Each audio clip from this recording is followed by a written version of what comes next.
वचन दिवस 5 discourse day 5 ఐదవ రోజు ప్రవచనం. సాధనలో 5 రోజులు పూర్తి అయ్యాయి. శిబిరంలో సగం రోజులు గడిచాయి. గడిచిపోయిన సమయం ఏదో గడిచిపోయింది. మిగిలిన సమయాన్ని ఎంత చక్కగా ఉపయోగించుకోగలిగితే అంత బాగా ఉపయోగించుకోండి. సమయాన్ని చక్కగా ఉపయోగించుకోవటమే బుద్ధిమంతుల లక్షణం. సాధకులు ఎవరైనా కొత్తగా శిబిరానికి వచ్చినప్పుడు వారిలో కొందరు 4-5 రోజుల వరకు కూడా సరిగా అర్థం కాని స్థితిలో ఉంటారు. ఇదేమిటి సాధనరా బాబు, ఇది మన పద్ధతి కాదే, ఇక్కడ మన మత గ్రంథాలు ఊసేలేదేమిటి, వాటి చర్చ లేదేమిటి అని మదనపడుతుంటారు. కానీ 3-4 రోజులు అయ్యేసరికి ప్రవచనాలు విని విని సాధన కొంచెమైనా చేయడం వల్ల ఏదో కొంచెం అర్థమవ్వడం మొదలవుతుంది. ఇదేదో బాగానే ఉన్నట్లుందే, కొంచెం చేసి చూద్దాం అనిపిస్తుంది. కాబట్టి చిత్తశుద్ధితో మిగిలిన 5 రోజులు పట్టుదలతో చేస్తే మంచి ఫలితాలు ఉంటాయి. పని చేస్తేనే ఫలితాలు వస్తాయి. కేవలం తెలివితేటలతో ఒప్పుకున్నా, నమ్మకంతో అంగీకరించిన ప్రయోజనం లేదు. ఎప్పటి వరకు గట్టిగా కృషి చేయమో, శక్తివంచన లేకుండా పనిచేయమో అప్పటి వరకు లాభమేమీ ఉండదు. కృషి ఏ విధంగా చేయాలి అన్న విషయాన్ని మనకున్న తెలివితేటలతో అర్థం చేసుకోకపోతే సరిగ్గా పని చేయలేం. అప్పుడు మనకి ఎలాంటి ఫలితాలు రావాలో, ఎటువంటి మంచి ఫలితాలు రావాలో అవి రావు. అందువల్లే ప్రతిరోజు సాయంత్రం ప్రవచనాలలో ఈ విద్యను, ఈ విధానాన్ని గురించి విడమర్చి చెప్పడం జరుగుతోంది. ఇది భారతదేశపు ప్రాచీన విద్య అయినా చాలా కొత్తదే కూర్చుంది. అందువల్ల దీన్ని సరిగ్గా అర్థం చేసుకోండి. అర్థం చేసుకుంటూ కృషి కొనసాగించండి. ఒక సంగతి చాలా స్పష్టంగా అర్థం చేసుకోండి. ఏదో విశేషమైన సంవేదన, స్పెషల్ సంవేదనను మన అనుభూతిలోకి తెచ్చుకుందామనుకుంటే అది మన లక్ష్యం కానే కాదు. మన శరీరంపై ఎలాంటి సంవేదనలున్నా వాటిని తెలుసుకోవటమే మన లక్ష్యం. కానీ వాటిని తెలుసుకుంటూ మనలో దానితో పాటు సమత పెంపొందాలి. ఎలాంటి సంవేదనైనా మన మనసులో రాగం ఉత్పన్నం కాకూడదు. ఎలాంటి సంవేదనైనా కానీ మనసులో ద్వేషం జనించకూడదు. ఈ సాధనంతా మనల్ని రాగద్వేషాల నుండి, ఇతర మనోవికారాల నుండి ముక్తులను చేయడానికే. మన శరీరంపై కలిగే సంవేదనలు ఆధారం చేసుకున్నాం. అయితే వాటి ఆధారంగా ఈనాటి వరకు కేవలం రాగద్వేషాలనే కలుగజేసుకుంటున్నాం.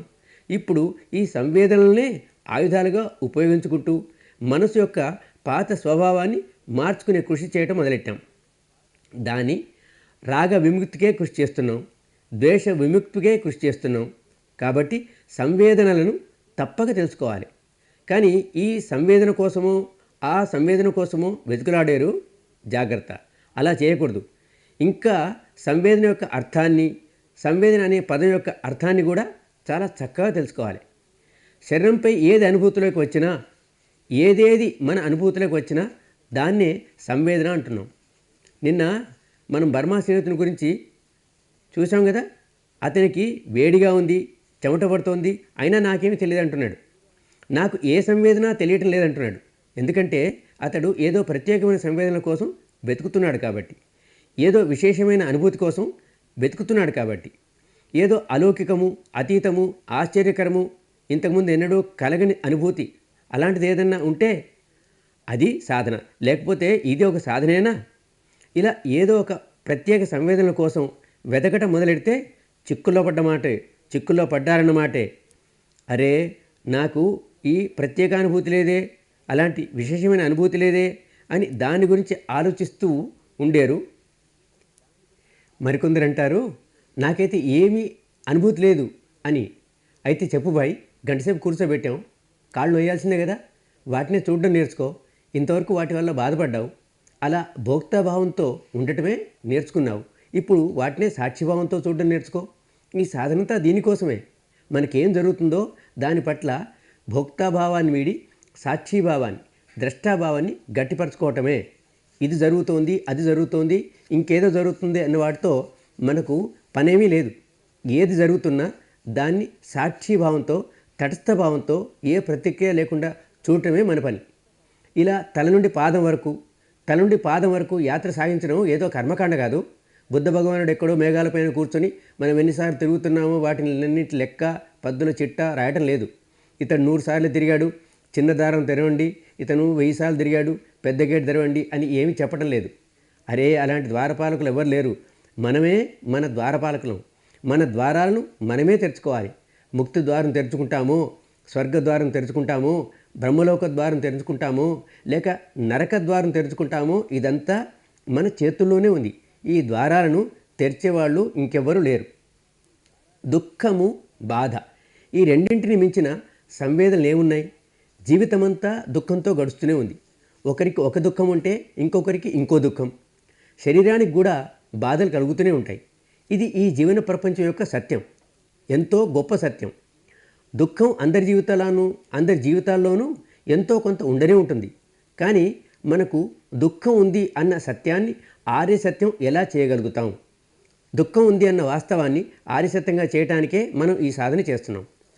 ఎంతవరకు దుఃఖాన్ని అనుభవిస్తుంటామో, అరే చచ్చిపోతున్నారా బాబు, ఈ దుఃఖం దూరం కాదురా అంటూ దుఃఖిస్తున్నంతకాలం ఇది ఆర్యసత్యం కాలేదు. కేవలం సత్యంగా మాత్రమే మిగులుతుంది. ఒక సత్యంగా మాత్రమే. దానివల్ల మనకు మంచి ఏమీ జరగదు. కానీ ఈ దుఃఖాన్నే మనం ద్రష్టాభావంతో చూడడం మొదలైనప్పుడు ఈ సత్యమే ఆర్యసత్యమైపోతుంది.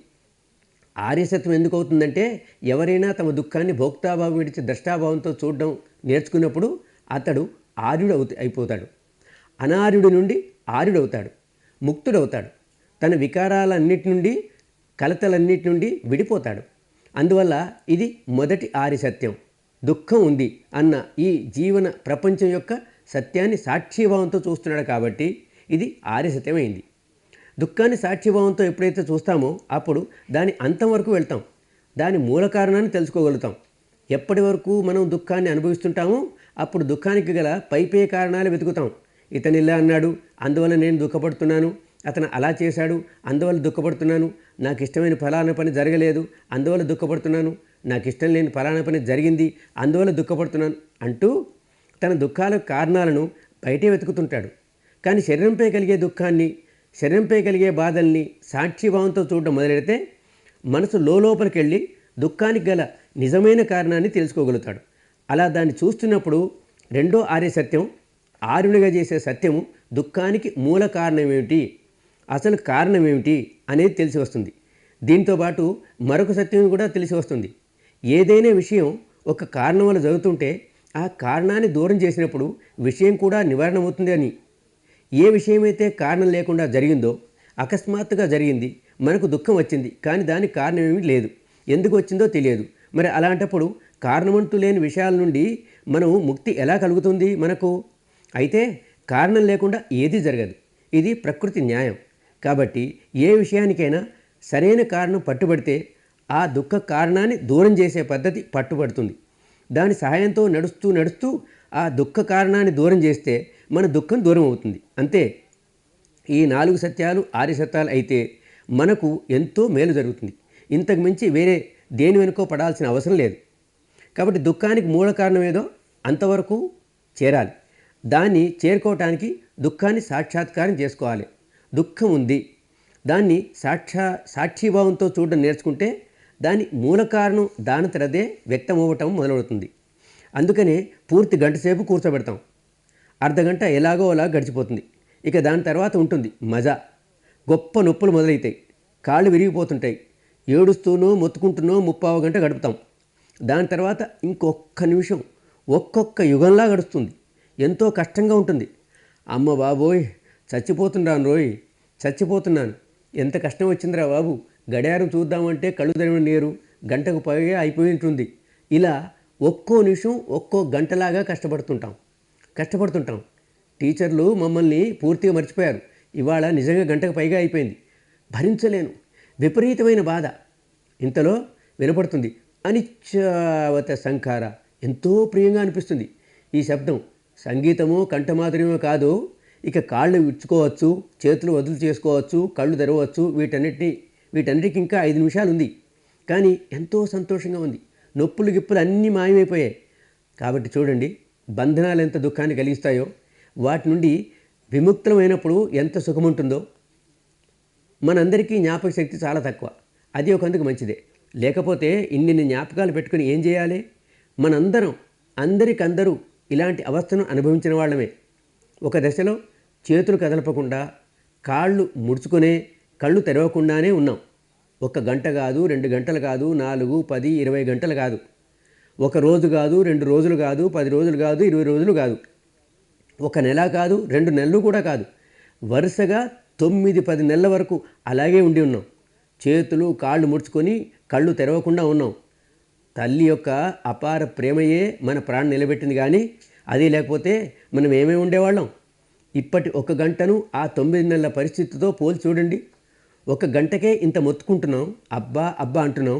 9-10 నెలలు మన పరిస్థితి ఎలా ఉండిందో. గంట సేపటి ఈ వ్యాకులత నుండి ముక్తి లభిస్తేనే ఇంత హాయిగా ఉంది, ఇంత సంతోషం కలిగింది. మరి 9-10 నెలల కష్టం తర్వాత ముక్తి పొంది బయటకు వచ్చినప్పుడు ఇప్పుడు చేతులు కాళ్ళు కదలపొచ్చు, కళ్ళు తెరవచ్చు. ఎంత సంతోషం, ఎంత సంతోషంగా ఉండాలి. కానీ అలా ఉండదే. ఆడుతూ పాడుతూ బయటికి ఎవరు రారు. కురా కురా అంటూ ఏడుస్తూనే వస్తారు. ఆ ఏడుపే లేకపోతే తల్లి కంగారు పడుతుంది, అబ్బ భయపడుతుంది, డాక్టరు తొందరపడతాడు, పసికందు బతుకున్నట్లా లేదా అని. ప్రకృతి నియమమే ఇలా ఉంది భాయ్. ఏం చేద్దాం? ఏడుపుతోనే జన్మ మొదలవుతుంది. జాతీపి దుఃఖ, జాతీపి దుఃఖ. జన్మ ఏడవటంతో మొదలవుతుంది. ఇలా చెబుతుంటే ఒక విదేశీ డాక్టర్ సాధకుడు నా వద్దకు పరిగెత్తుకుంటూ వచ్చి, గోంక గారు, పుట్టిన వెంటనే పిల్లలు ఎందుకు ఏడుస్తారో మీకు తెలియదా? నేను డాక్టర్ని కాదు బాబు, ఎందుకో నువ్వు చెప్పు. చెప్తాడు.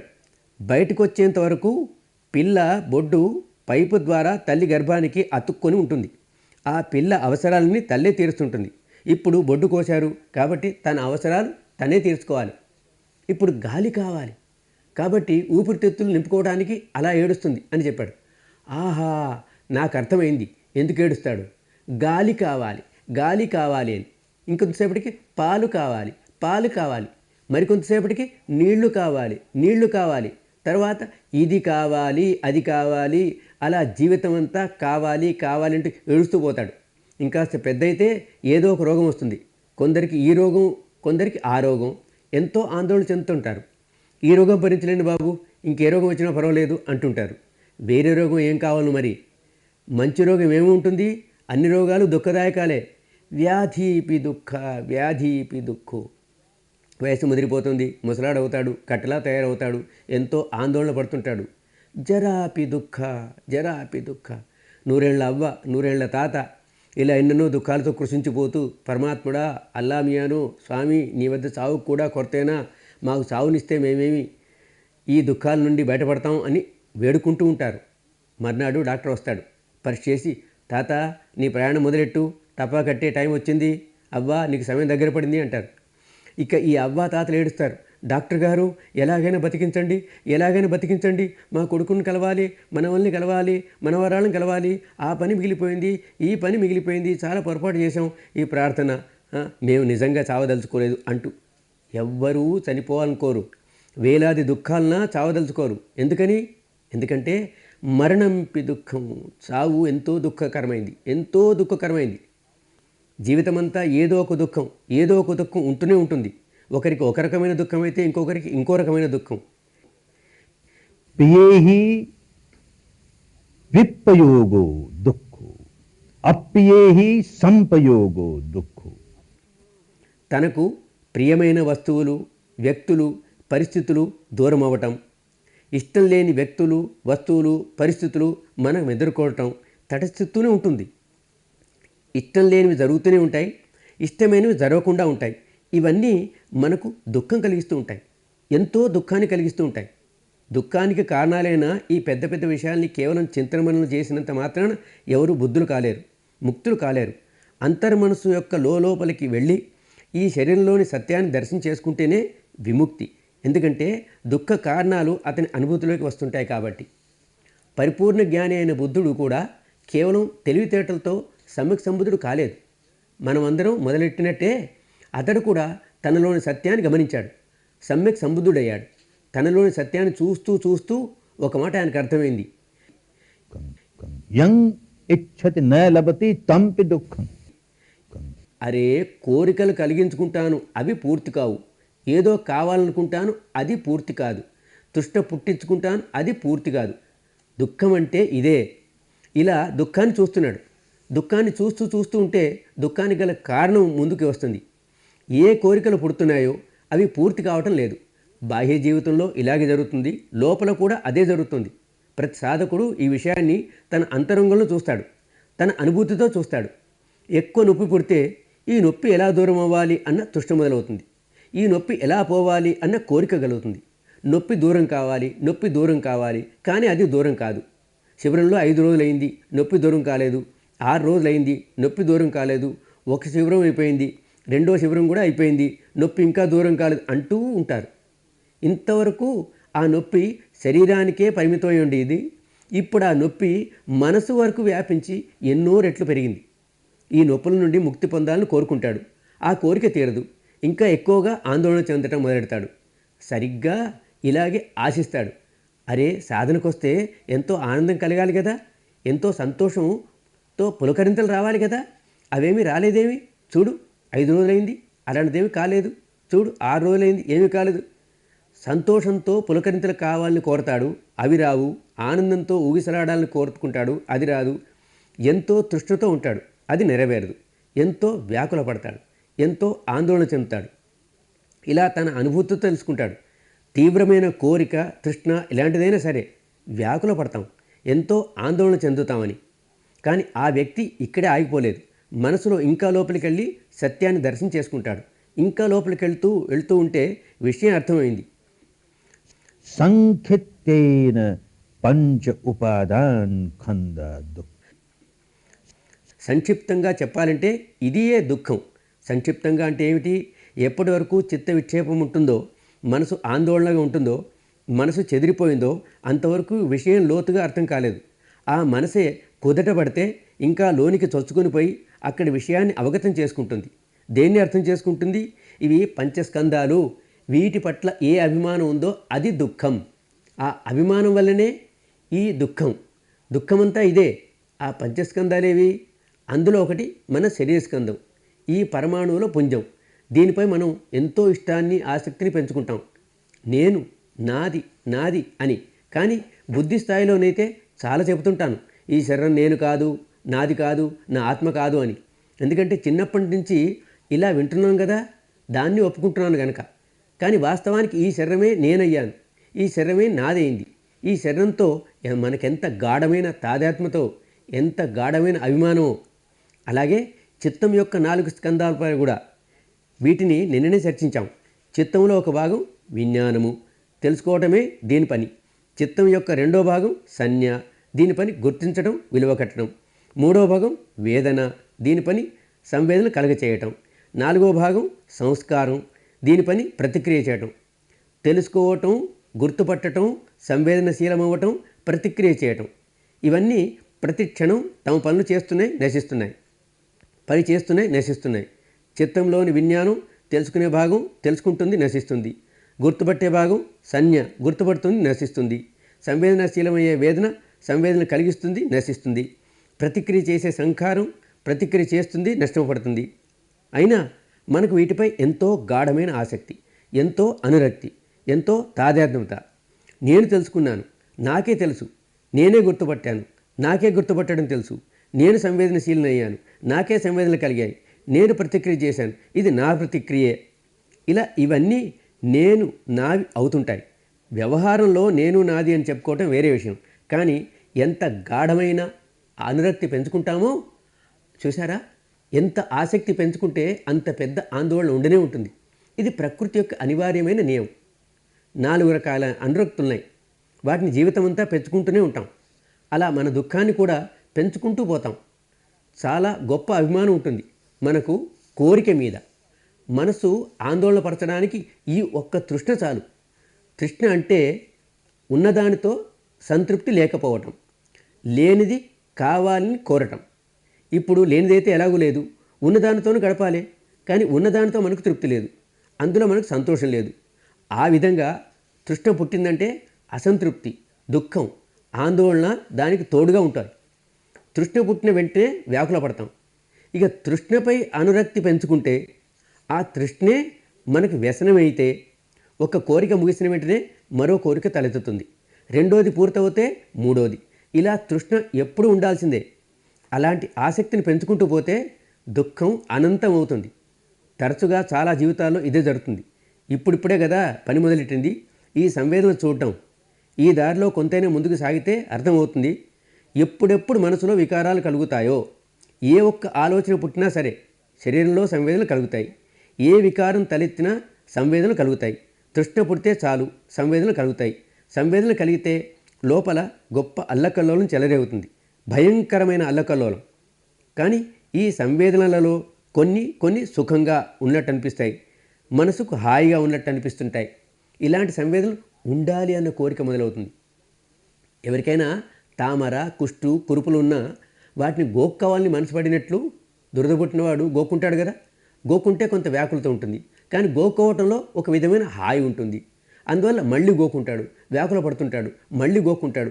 సరిగ్గా ఇదే విధంగా తృష్ణకు సంబంధించిన సంవేదనలు కూడా చాలా ఇష్టంగా ఉంటాయి, వ్యాకులపరిచేవే కానీ ఇష్టంగా ఉంటాయి. ఇలాంటి సంవేదనలు మళ్ళీ కావాలని మనసు ఇష్టపడుతూ ఉంటుంది. ఒక తృష్ణ పూర్తయింది, సంవేదనలు ముగిశాయి. సంవేదనలు ముగిస్తే మనం ఉండలేం, మనకు మళ్ళీ అలాంటి సంవేదనలే కావాలి. అందువల్ల ఇంకో తృష్ణ మొదలెడతాం. ఒక విషయంలో తృష్ణ పూర్తయితే రెండవది మొదలెడతాం, రెండవ తృష్ణ పూర్తయితే మూడవ తృష్ణ మొదలెడతాం. ఇలా వ్యాకులతను పెంచుకుంటూ పోతాం.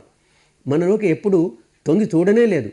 అసలు మనం చేస్తుంది ఏమిటి, ఎందుకు ఆందోళన పడుతున్నాం, మనలోకి మనం చూస్తూ పోతే ఈ రహస్యం అంతా తెలిసిపోతుంది. దీన్ని అర్థం చేసుకోవడం కోసం మామూలు ఉదాహరణ ఒకటి తీసుకుందాం. ఒక మనిషి ఒక చిన్న గుడిసెలో సుఖంగా ఉంటున్నాడు. కూలి నాలి చేసి 2 పూటల భోంచేసి హాయిగా నిద్రపోతుంటాడు. అకస్మాత్తుగా వాడి బుర్రలోకి ఒక ఆలోచన వచ్చింది. అరే, ఈ షాహుకారు ఎంత పెద్ద భవనం, ఎంత పెద్ద మేడ, ఎంత పెద్ద ఇల్లు ఉన్నది, నేను ఇంత చిన్న పాకలో ఉండటమా, ఇదేం జీవితం అని అనిపించింది. అలాంటి ఇల్లు కావాలి, అలాంటి బంగ్లా కావాలి అని ఏడుపు మొదలైంది. దాంతోపాటే వ్యాకులత. ఇక వాడికి ఏదో కలిసి వచ్చింది. స్టేట్ లాటరీ తగిలింది, ఎంతో పెద్ద లాటరీ. డబ్బు చేతిలో పడగానే చేసిన మొదటి పని బంగ్లాను కొనేయటం. ఆ ఇంటికి ఈయన యజమాని అయ్యాడు. దాంట్లో ఎన్ని రోజులున్నాడు సుఖంగా. 2 రోజులు గడిచే లోపలే ఆ బంగ్లా పురుగు ఈయన్ని తొలవటం మొదలెట్టింది. చాలామంది షావుకారుల ఇంటికి వెళ్ళాడు, చూశాడు. వాళ్ళ బంగ్లాల్లో ఎంత ఫర్నిచర్, అన్నీ వెల్ ఫర్నిష్డ్. కానీ ఈ ఇల్లు అమ్మినాడు, ఇల్లే అమ్మాడు కానీ ఫర్నిచర్ అమ్మలేదు కదా. ఇప్పుడు ఈ బోడి బంగ్లా మనసును తొలిచేయడం మొదలెట్టింది. ఫర్నిచర్ కావాలి అని ఏడు మొదలు. బంగ్లా మోజు మాయం. ఎలాగో తిమ్మిని బమ్మిని చేశాడు, డబ్బు కూడా పెట్టాడు, ఇల్లంతా ఫర్నిచర్తో నింపాడు. ఇకనైనా సంతోషపడ్డా? సంతోషం ఎక్కడ్రా బాబు. ఒక రోజు నా ఇంట్లో కూర్చున్నప్పుడు పొరుగింట్లో నుండి శబ్దం వినపడింది. ఏంటో శబ్దం? రేడియోలో పాట. అరే, మన ఇంట్లో రేడియో లేదే, రేడియో లేని జీవితం ఒకటి జీవితమేనా? మళ్ళీ ఏడుపు. రేడియో కావాలి. అచ్చా బాబు, రేడియో కూడా వచ్చింది. రేడియో వచ్చిన తర్వాత పొరుగింట్లో చూడు, అక్కడ మంచి జపానీస్ డెక్ ఉంది. దానికి ఈ అటాచ్మెంట్లు ఆ అటాచ్మెంట్లు ఎన్నో ఉన్నాయి.